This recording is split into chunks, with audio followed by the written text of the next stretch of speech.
The 2026 psychological horror film Obsession is a masterclass in tension, delivering a wild ride that earned its place as the best horror film since Hereditary.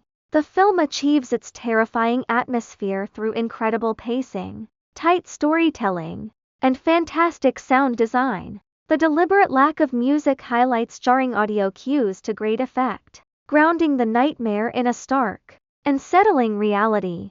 At the core of this brilliance is Nikki, played with a sinister, malicious intensity. Nikki can shift her personality at the drop of a hat. In her initial interactions with Bear, her body language constantly morphs from playful and childish to downright malicious. Bear is visibly terrified, his realistic panic contrasting with Nikki's advanced manipulation tactics. The horror builds through deeply uncomfortable, calculated deception. Nikki uses a massive Freudian slip, saying "my cat just died" instead of "your cat just died," before constructing an incredibly out-of-touch memorial for the pet. She lies about her father having cancer just to guilt-trip Bear into staying the night. When she realizes Bear suspects she is on methylene-oxime, commonly known as MDMA, she uses the drug as an excuse for her behavior while simultaneously deploying reverse psychology. At a restaurant, she causes a scene to avoid accountability,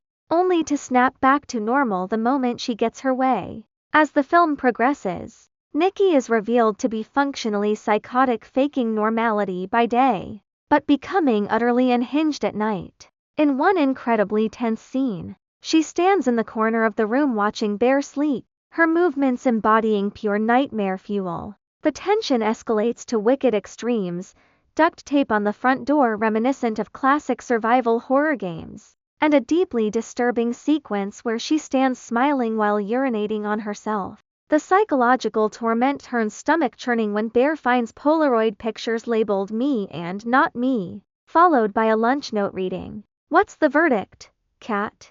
Later, the narrative takes a devastating turn into psychological body horror. Nikki begs Bear to kill her, claiming that she is asleep and that another personality has taken control.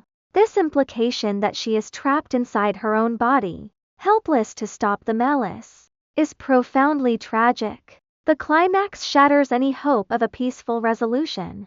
When Bear meets up with Sarah, Nikki suddenly shatters the car window and brutally murders Sarah with a brick.